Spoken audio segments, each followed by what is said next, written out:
We communicate with Allah through His angels.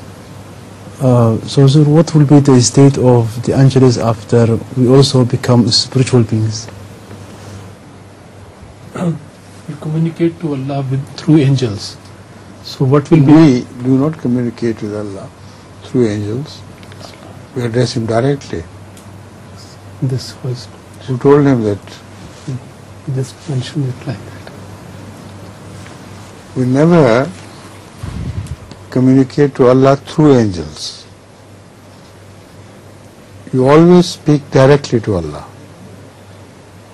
And when He considers somebody worthy enough to be answered, there the angels are used, because the status of God is far too high and also too near.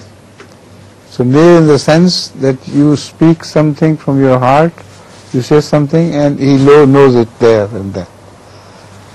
And far in elevation of His status. So He shows both His shans, kulla yawmin huwa fi shan, both His glories, that of being near and being far.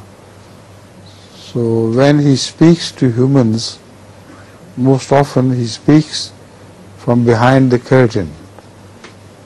And the Holy Quran mentions all these possible different ways and means. And sometimes He chooses some prophets to speak directly to them. And there is also example of these. It's up to Allah to give any status to a person He likes.